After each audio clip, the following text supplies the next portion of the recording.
More importantly, the title of it is Upgrade Your Brain, Learn More, Think Faster, Focus Better. I mean, these are all skills that any of us can improve with proper training. And so those are the kind of things I want to share at this event. And I'm so excited because, there aren't a lot of events, and I'm so excited to be around people and their energy and just sharing the best tips and techniques to upgrade the number one wealth building, thing in the world, which is the human mind.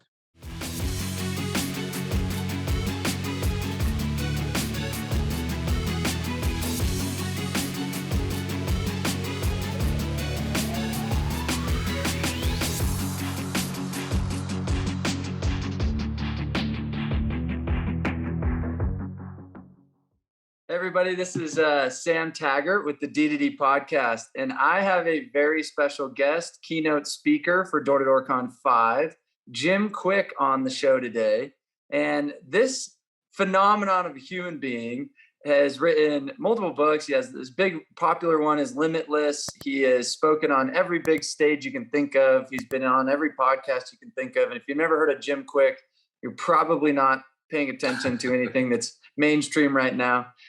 He is a brain hacker. Like, he is a speed reader. He teaches people like Tony Robbins and, Harvard Business School, Stanford, Google, all these crazy big companies, how to be more effective in their learning styles, how to be more effective in their, just accelerating their brain and their thinking and their effectiveness.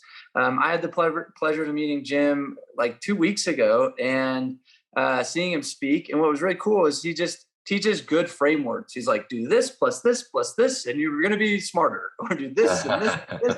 You're going to be more effective. And pleasure to have you on the show, Jim. Welcome out. Yeah, so good to be here, Sam. Really looking forward to D2T. It's going to be amazing. It's going to be absolutely unforgettable. And I could say that as a memory guy. I love it. So some of these speakers pretty well, like Tom Billio and Cole Hatter and Natasha Graziano. I mean, all these people. What would you say? Yeah, Jesse, all very good friends. So it's like a big family reunion. So, this is one of the things where part of what we have to do as people who want to get to the next level, it's who you spend time with is who you become. And the fastest way to be able to fast track our success is learning from mentors. People spend decades becoming great at what they do, and you can sit down in a couple of days and learn some of those best tools and techniques, knowledge, skills, and abilities. It's the ultimate competitive advantage. I think a lot of people, I had a guy message me and he says, I don't need to go to your show. I just read everything and get everything from a book.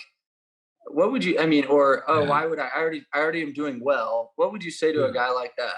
Yeah, my thing is people tend to be attracted to my work one of two places. They either are really struggling and suffering, and they need to get things reset and back on track.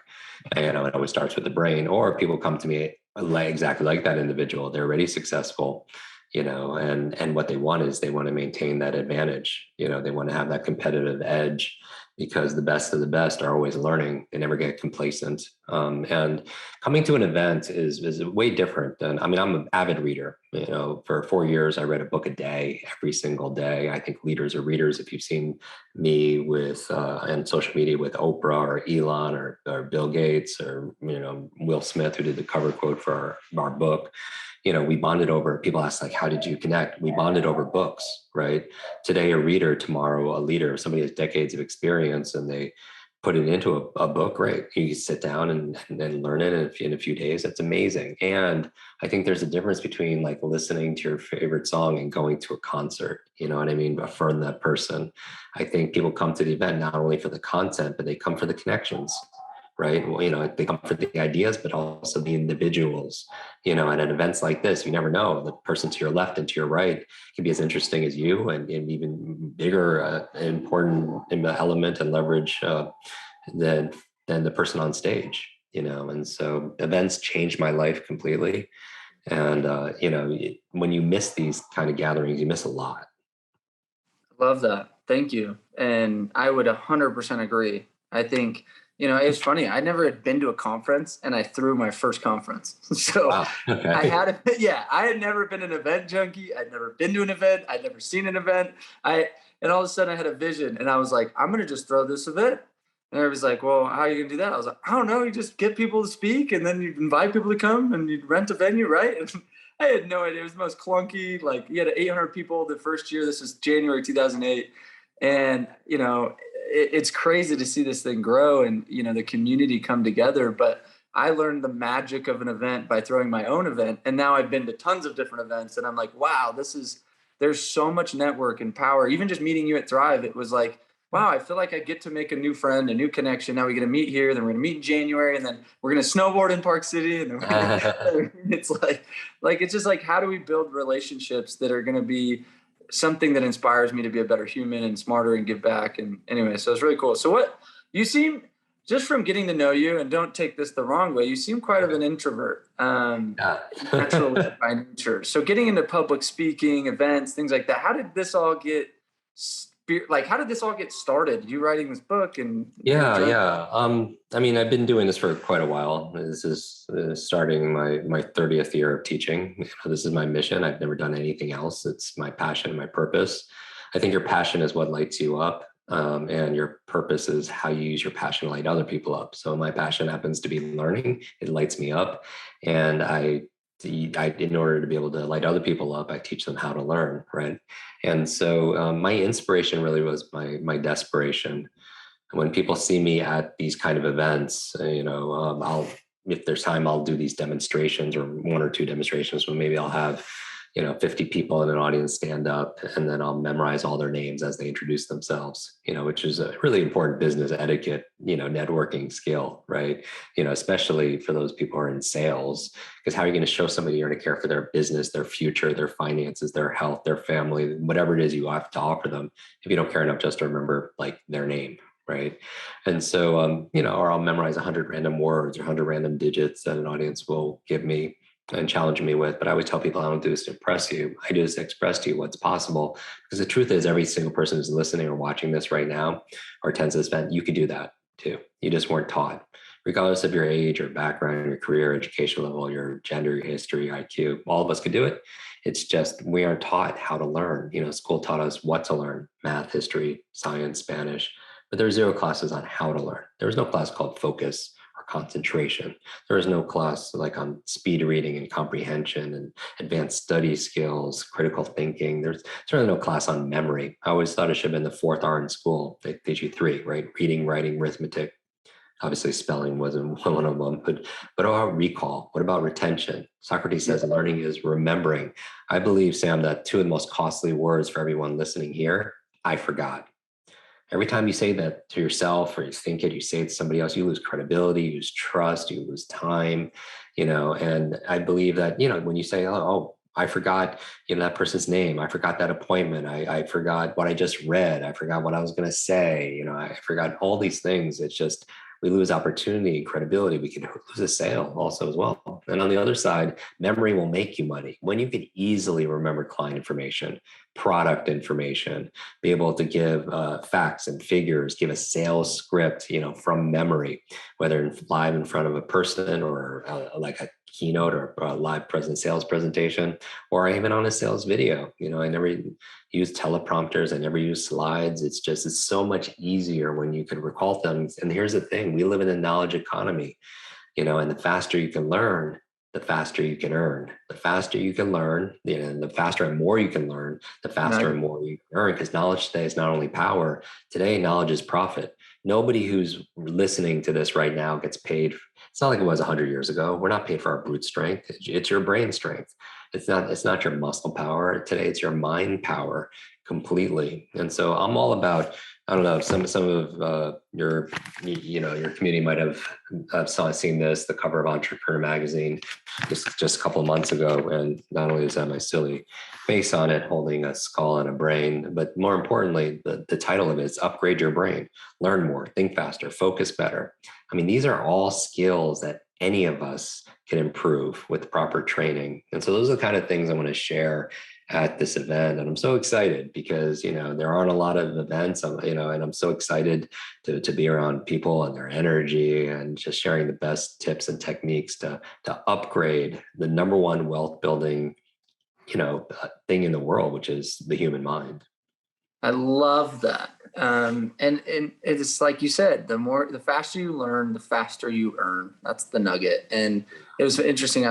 Saw Tony Robbins live years ago, and I'd always brag about how I had read less than 5 books ever, and I was 22 years old. You know what I mean? And it was like, oh yeah, I just cheated my way through high school. I just like did the whole like Cliff Notes thing, and I'm just being honest. And it was like, I would make that my thing. And I was like, well, I have street smarts. I don't need book smarts, right? Blah, da, da, da, da. And then he gets up there and he goes, leaders are readers.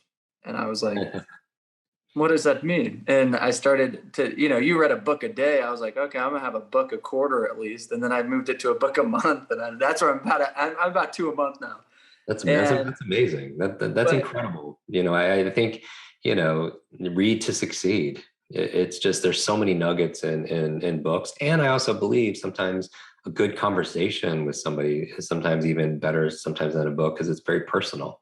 At events like this, you're around people who are like-minded, and who you spend time with is who you become. We literally are imitating the words, the actions, the thoughts, the character, the habits of the people that we spend time with.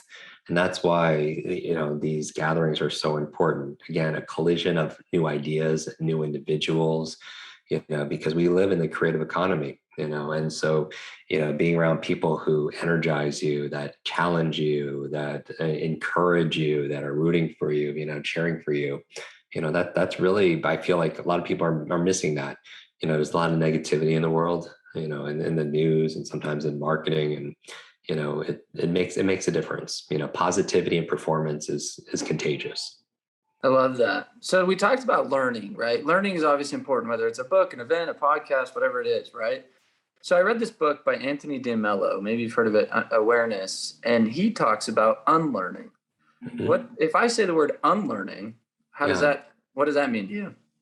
A big part of what I do is actually helping people to unlearn bad habits, or disempowering habits, or disempowering thought patterns, or disempowering methodologies, and so like unlearning procrastination, unlearning self-sabotage, right? Unlearning old methodologies that don't work today. Like a big thing, for example, when people want to study something, like talk about their memory, they'll just rehearse it over and over and over again and repeat it. And so I want to get people to unlearn that, because that just takes so much time.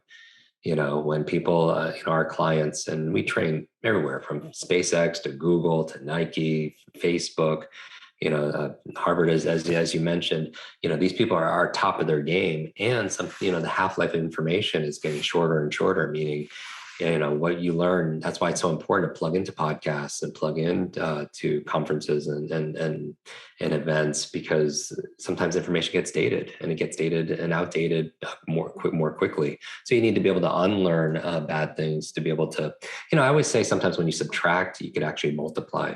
And that goes for people in your life. Sometimes when you subtract them, sometimes a loss is really a gain. And I think some people could identify with that. Same thing with ideas that in our mind. I talk about in Limitless that or a book called Limitless, for people that haven't seen it. It's I talk about the 7 lies to learning, and that hold people back from performing at their mental best.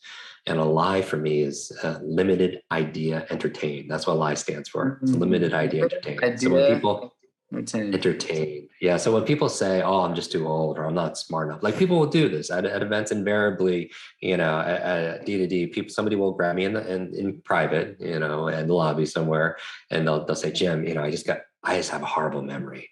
I'm just not that smart. And I'll always say, stop. If you fight for your limitations, you get to keep them. If you fight for your limitations, you get to keep them. Because so many people are making excuses for what they can't do, and here's the thing. Your brain is like a supercomputer, and your self-talk is the program it will run. So if you tell yourself, I'm not good at remembering people's names, you will not remember the name of the next person you meet, because you program your supercomputer not to. At this event, I'm going to do an exercise, and maybe I'll even take people right on stage. And, we'll take 5 to 10 strangers on stage and just say, hey, this is how I would remember these names. And that's a skill you have for the rest of your life. Right. Yeah. Because people don't care how much you know until they know how much you care. Right. Maya Angelou said that people forget what you say, they'll forget what you did, but they'll always remember how you made them feel. But what's the feeling we send to somebody when we forget their name, right? Or, like that they're not important, right? And that doesn't matter what you say after that, And so, my goal for everybody is to upgrade the most important superpowers, their focus, their concentration, their ability to read and process information, not just read faster. I can teach anybody to read 3 times faster, but really understand things better. To teach them also how to remember, because in military, they call it a force multiplier. A force multiplier is taking the same amount of input, but you get multiple outputs. So the same amount of time or focus or energy or resources, but getting multiple streams of reward. And those are really things I want to help people to unlock. There's a handful of levers that open up everything when it comes to the human brain, and we're just beginning to understand what it's capable of. I know this, some people know my story, but I had a brain injury when I was a child, and I had severe learning challenges. Like, I could not focus. And people say they have focus issues, and I was everywhere. I couldn't understand things. Teachers would repeat themselves over and over again. I would pretend to understand, but I didn't say I really understand. I pretend, and it took me 3 years longer to learn how to read, because of my brain injury. And so I remember when I was 9, a teacher pointed to me in front of the whole class and called me out and said, "That's the boy with the broken brain." I just wasn't understanding things like everybody else. And that label became my limit. And so when I call this book Limitless, Limitless is not about being perfect. Limitless is about advancing. And who doesn't want to advance? Limitless is about progressing beyond where you currently are, or believe even that's what's possible. And we're grossly underestimating. I'm telling you, we've discovered more about the human brain in more in the past 10 years than the previous 1,000 years combined. And what we found is we're grossly underestimating our own capabilities. Right? So many people, there's a quote in my book that says, life is the C between B and D. Life is C between B and D. B stands for birth. So D stands for death, right? Life, C, the magic there. C stands for choice. I believe that these difficult times, they could define us. These difficult times can diminish us, or these difficult times can develop us. But we always have choice. We always decide. And so I just want to sensitize people. I do this in my podcast. I do it on stages in our courses, that there are choices you can make throughout the day that will give you a huge advantage, and no matter what your background is or your personal history, give you a huge advantage in the marketplace and also in your personal life as well. Love that. Life is the C between B and D. That's so good. Choice. So let's talk about just real quick, quick, pun intended. So real quick, what are some of the quicker hacks? I remember you training on the MOM or the FAST method thing. We talk about this whole increase reading by 3 times, or increase the retention by X amount, or this inputs get bigger results. Are there a few little hacks you could share on this podcast that helps us kind of accelerate that brain retention or learning ability? Absolutely, without a doubt. And if people can maybe take some notes on this, I'll go kind of rapid fire. These are just really great quick tips you can use immediately to get instant results, right? And so there's certain things that move the needle. We know that 1/3 of your memory is predetermined by genetics and biology, but 2/3 is in your control. So first, while we teach the processes, especially at the event, learn how to read faster, how to remember names, there's also, that's the software, but you also have to take care of the hardware. And so there are 10 things that really upgrade our brains for greater levels of productivity, performance, and honestly, profitability as well. So in no particular order, I'll just rattle some of them off. Number 1 is a good brain diet. All right. So immediately when you change your diet, the whole area called neuronutrition, there's certain foods that are just really good for your focus, really good at lowering stress, really good for your memory. They're very neuroprotective. Foods like avocados, blueberries, I like to call them brain berries. Broccolis are good for the brain. Olive oil, cooking with olive oil is good for your, olive oil itself is very good for your brain. If your diet allows eggs, actually, the choline in eggs is good for cognitive health. Green leafy vegetables like kale and spinach. Your brain is mostly fat. So the fatty fish like salmon, sardines, very good for the brain. Turmeric, it helps to lower inflammation. In the morning, sometimes I'll take some turmeric, make some fresh almond milk, and to make this golden milk. It's really good. Walnuts, which happen to look like the human brain, just as a kind of memory tip. It's very high loaded in vitamin E, which is very neuroprotective. Dark chocolate. So those are like 10 foods. You don't have to use all of them, but you could take them all and throw them in a smoothie. Avocados, the green leafy vegetables. That actually would make it. We should coin that, brain smoothies. You put the There you avocado, go. the Yeah. turmeric, the almonds, the blueberries. Yeah, and except probably leave out the salmon and the sardines. Salmon, and salmon. Yeah, but yeah, you could do that. And so I make a brain power smoothie. After in the middle of the day, it's wonderful, refreshing. Second thing I would say, besides, the opposite side, you got to get rid of the fried foods, the processed foods. The high sugar is not good for your brain. Number two, killing ants is good for the brain. And I get this from my friend, Dr. Daniel Amen, who's written like 40 books on the brain. He's done more brain scans than anyone else in the country.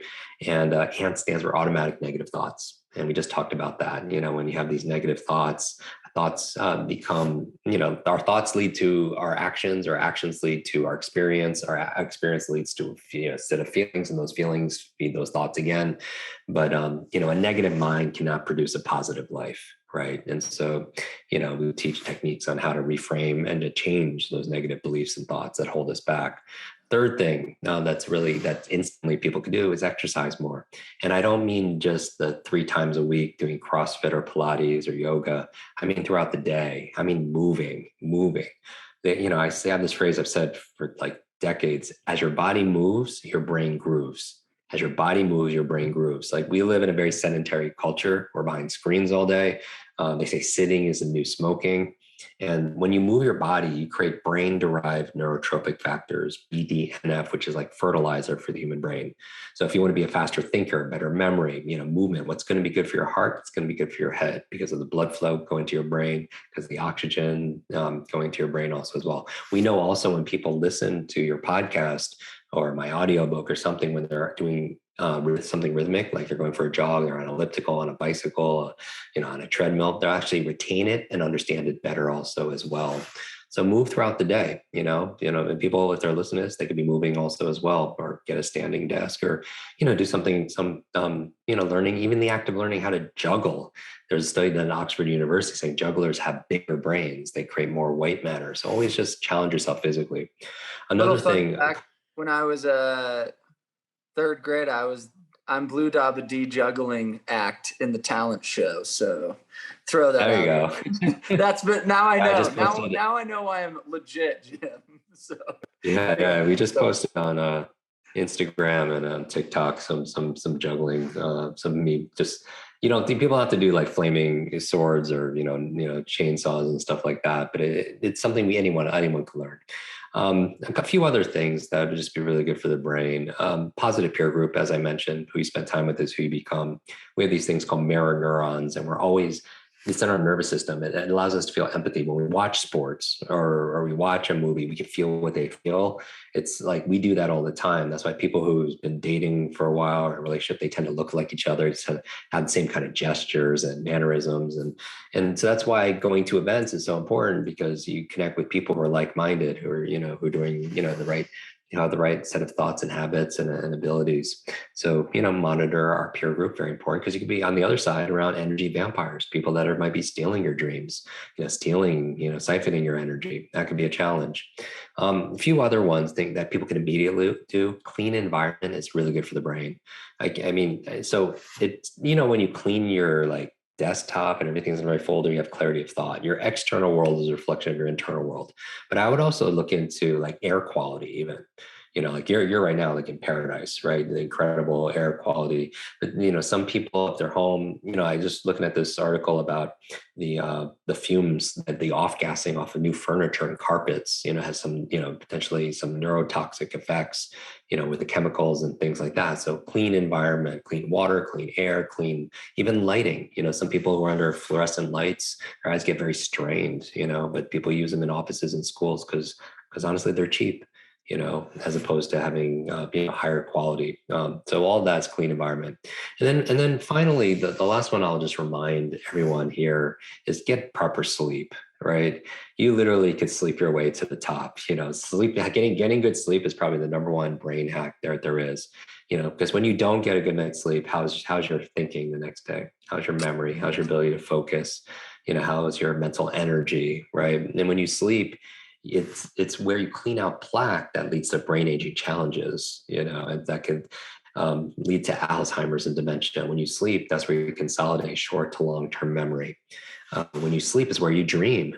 People don't realize this, but when you study and work all day and you're doing your sales and study, your brain doesn't shut off at night. It's actually more active in some ways. And what is it doing? It's being creative. It's using its imagination. And did you know that Mary Shelley created Frankenstein in her dream? Paul McCartney created the song Yesterday in his dream. A chemist created the periodic table in his dream, right? So many sports figures dreamt, like Jack Nicklaus, the golfer, was in a slump, shooting high 70s or something, and he had a dream of just shifting his grip a little bit, and the next day took like 10 points off of his game. So your brain has this amazing ability to solve problems, but it requires that you get a good night's sleep. And so I talk a lot. We've done multiple episodes on how to optimize your sleep, some of my favorite sleep hacks. But the idea here is make it a priority. We can't change something unless we add. Like the most important thing is to keep the most important thing the most important thing. It's not even just about time management. We all have 24 hours in a day. That's the only thing that's even.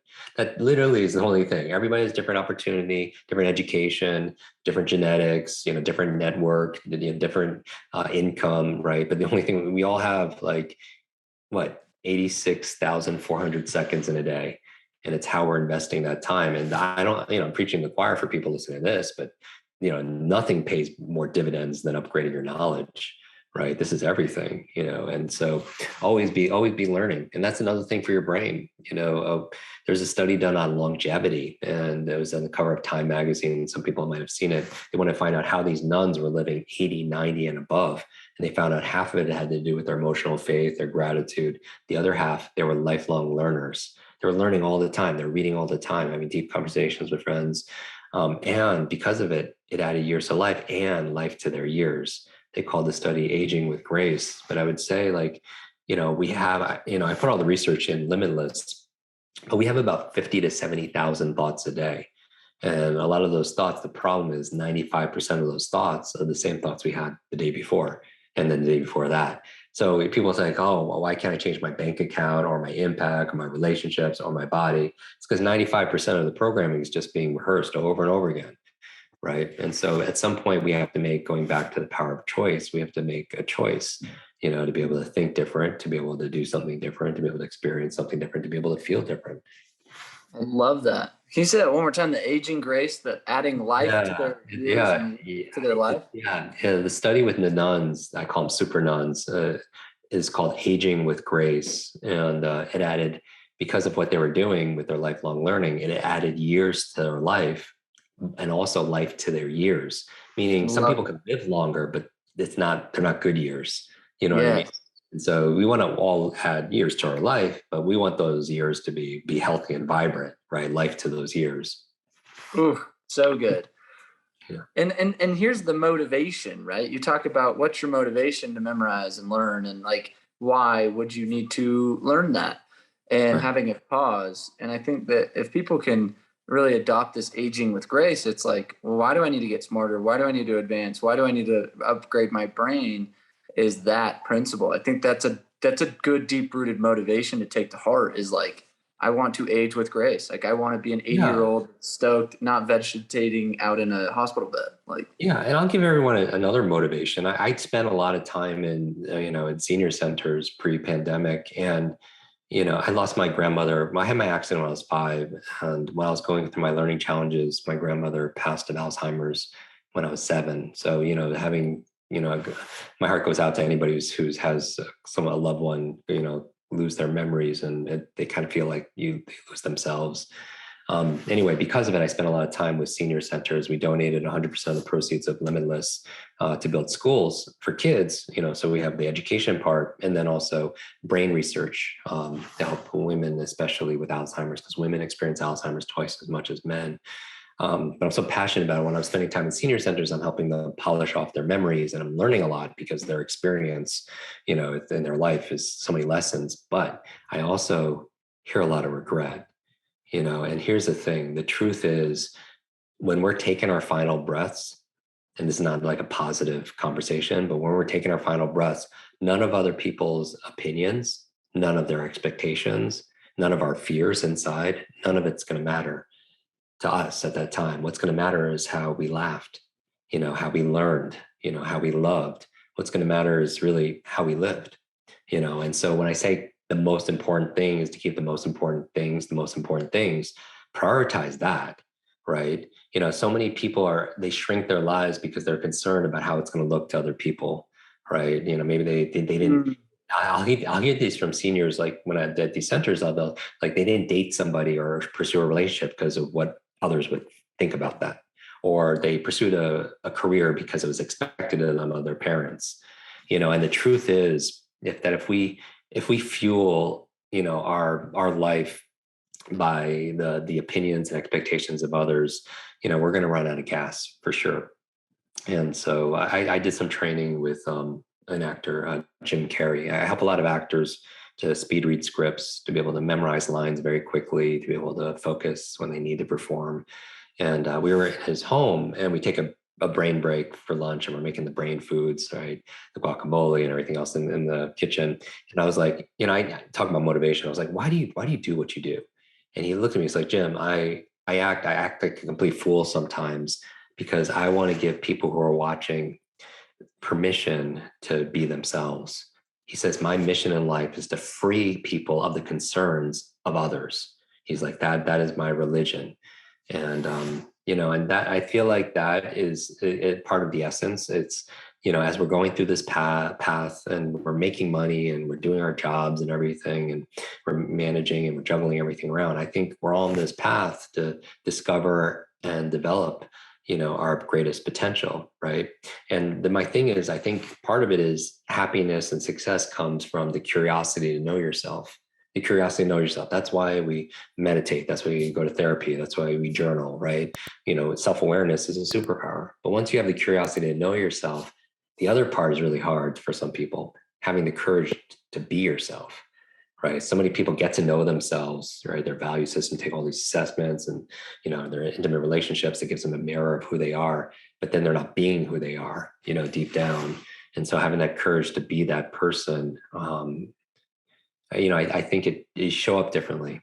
I think we're on this path to, that there's a version of ourselves. If someone's listening to this right now, there is a version of yourself that you haven't met yet.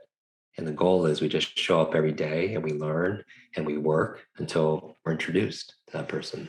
I read this thing this morning as I'm preparing. I'm coaching a bunch of CEOs. I have a mastermind group. That's why we're up in this retreat. And I was reading and kind of studying. And have you ever heard of the Pygmalion effect? Mm-hmm. So I was just like, we're talking about, or it's called the Rosenthal effect. And it's the psychological phenomenon in which high expectations lead to improved performance in a given area. The effect is named after the Greek myth of Pygmalion. And anyway, it just goes into the whole thing. It's like we are held to this expectation to better performance, and low expectation leads to worse. And it's this, if I can help see the greatness in you and I can hold you to this new version and the highest version of you, it's this like this element of like progressiveness, and it aligns perfectly with exactly what you're saying.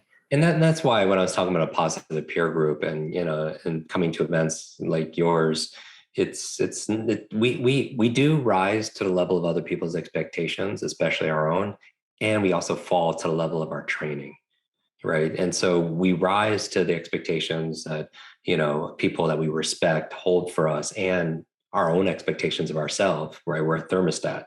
you set a temperature, and then if it goes below the temperature, it kicks in, right? Those are our expectations or standards that we have for our health or relationships or income, whatever. But we also, if we fall to the level of our training, right? Yeah. And that's why the practice and the deep work is so very important, right? Very few people see what, when you see on Instagram, what, if people are successful, they see the tip of the iceberg, right? Because we're not seeing the hard work, the sacrifice, the discipline, the habits, the study, all the stuff that got people where they are, and even the falls, right? And the strongest people I know have some of the biggest challenge. Going back to public speaking, my two biggest challenges growing up were learning and public speaking. Like, I was phobic of public speaking because I never knew the answers, right? I would be invisible. I would try to sit behind the tall kids. I would do a book report, but if a teacher asked me to present it, I would be so terrified I would lie and say I didn't do it. And I would take a zero, even though I did weeks of work, because I was so terrified of being in front of a group. Now, life has a sense of humor because all I do is public speak on this thing called learning, right? But it's evidence that your struggles could lead to strengths, that adversity could be advantage, right? I don't know any strong person that had an easy past. I just don't, right? And so I'm not saying we have to go look for those things, right? Life presents enough of those challenges, emotional, physical, financial, and such. And I think that part of us is not just, I talk about these 4Gs to just being happy and successful. Yes, growth, which is the topic of conversation. Yes, gratitude. What you appreciates, it grows, right? You don't have to wait for a greater life to feel grateful. Start feeling grateful and you're going to have a greater life. Another G is giving, because I think we're here to grow so we have more to give, right? You learn so you can earn, so you can return. And giving to others is a great way to get over the chronic stress. Shrinks your brain. Chronic fear suppresses your immune system. Whole area of science called psychoneuroimmunology. But the antidote to that stress and to fear, I think, is contribution, right? It's giving to somebody else. But the third G, after you have growth and you have gratitude and you have giving, the fourth G is grit. And grit is the hard work. It is the perseverance. It is the consistency. If you're persistent, you could achieve it. You could hit that sales goal if you're persistent. But if you're consistent, you could keep it, right? You could stay on that leaderboard. You could stay in that income bracket, right? And so consistency compounds over time, and little by little, a little becomes a whole lot. And grit could be something you could build. Like here, I go and I'm bi-coastal, but I'm in the Northeast right now, and I'm looking out at the ocean. And it's cold, and I'll go in the ocean each morning to kind of wake up, and I do my cold therapy. I met Wim Hof back in 2012, and so I think it's amazing, great way to reset your nervous system and all that. And also, it's pushing yourself. It's getting comfortable being uncomfortable, right? Because if you just do the easy things in life, life gets hard. The easy thing is just to procrastinate, put things off, binge watch, whatever. And no judgment, but we can't complain then, right? We can't make excuses, because you can't be upset by the results you didn't get from the work you didn't do. I mean, let's just call it real, right? And this is kind of a raw conversation, but doing the hard things in life will make your life easier, right? And so part of what you could do is get yourself to, if it's difficult to get out to an event, I'm not saying people should put themselves under a big financial strain or put their lives in danger, but like, what we put in is what we get out of something, right? And when we stretch ourselves, then we put ourselves in a position where we're outside our comfort zone. And that's where we become limitless, when we play and we practice at the edge of our limits of what's comfortable. Because if we just stay, the comfort zone is a nice place to visit, but the truth is nothing grows there, right? And it's comfortable just not to go to an event. And it just is, right? It's comfortable not to read that book. It's comfortable not to put in the effort. But then we can't make excuses for our life, right? And so while choice has created our environment and other people's expectations, and our experiences create us where we are 100% responsible for who we are today moving forward. Like in my office, I have a picture of Stan Lee, and I got to introduce two of my modern day superheroes together. One of them was Richard Branson, and the other was Stan Lee, right? The creator of Marvel and superheroes. And they wanted to meet. So we go to dinner. And in the car, I asked Stan, I was like, Stan, I need to know this. You created all the most amazing Avengers, X-Men, everyone. Who's your favorite? And he's like, Jim, my favorite is Iron Man. And I'm like, wow. And he said, Jim, who's your favorite? And I post this on Instagram, and I know, many of you were connected there. He had a Spider-Man tie, and I was like, Spider-Man's my favorite. And without a pause, he goes, with great power comes great responsibility, right? And we all know what that is. Now, I had 3 traumatic brain injuries before the age of 12. So I don't know if that's the reason, but I tend to flip things even when I read it or I hear it sometimes. And and I heard something different. I was like, Stan, you're right. With great power comes great responsibility. And the opposite is also true. With great responsibility comes great power. With great responsibility comes great power. When we take responsibility for something, we have great power to make things better, right? And most people think responsibility is a jailer or keeps them from freedom, but I think it gives you ultimate freedom because it gives you the power to, gives your agency back, where you're at cause again. You're not giving away the blame or the excuses or complaining, or you're not giving away your sovereignty, to somebody else.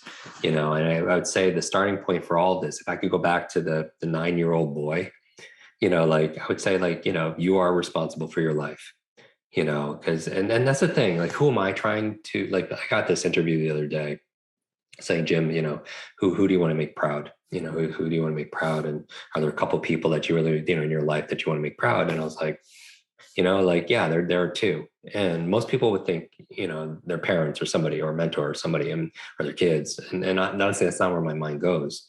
Like for me, I want to make proud and go into the future. Like me spending time in the senior centers. I want that 90-year-old me to be proud of who I am today. Right. And going back to that 9-year-old boy, that moment that he was labeled broken, in that classroom, I get a little choked up thinking about it.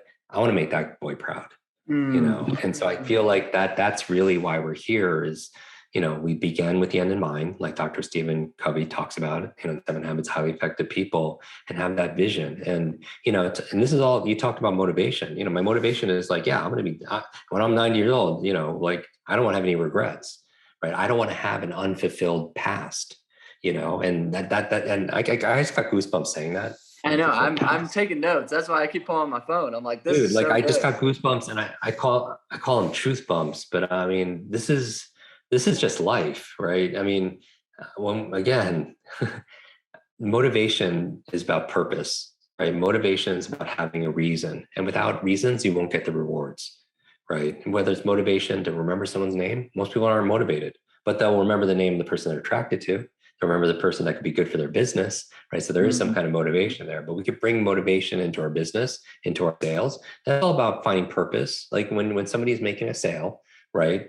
It's about emotion, right? It's not logic. They justify it with logic, but they buy emotionally because we're not logical. We're biological. You think about dopamine, oxytocin, serotonin, endorphins. We're this chemical soup, right? So finding their motivation, what's most important to them in life, what's most important to them, in the service, what's most important to them in their health, what's most important to them in their family, right? And then attaching the thing, if you could have value in those kind of areas, but determining the human motivation. The largest portion of the book, besides methodology and how to do these, read faster, learn languages, memorize the deck of cards, all the fun stuff that's in there, is on motivation, and there are certain things that people who are motivated do that other people don't do, because there's always a method behind what looks like magic, right? And that's really my goal, is to demystify, and fill in the gaps of the things we should have learned back in school, and to be able to upgrade people's learning so they could upgrade their own life. I think that, it's like, if I give you $1, you give me $1, nothing changes. But you go to an event like this and you learn a new idea, you share a new idea with somebody else, all of a sudden there are 2 brand new ideas. Or you give someone a referral, there's a new individual, and then that person gives you you have new individuals in your life. Then things change, right? Which is absolutely amazing, because I believe it has to happen from the inside, right? I always say that life is like an egg. If you think about an egg, if an egg is broken by an outside force, that life is ending. But if an egg is broken by an inside force, life begins. Great things Mm. begin on the inside. Great things always start on the inside, right? And so my message to everybody here is, you have greatness inside of you. You have genius inside of you. And when would now be the best time to let that out? Love that. Love that. And hey, I want to be respectful of your time. I know you've got a ton of stuff happening. And honestly, literally pulled out. I've got like a page of notes. And so if you are listening to this and you haven't taken notes, go rewatch this and make sure you come in January 14th and 15th to Salt Lake City, Utah, and come to our convention. It'll be epic.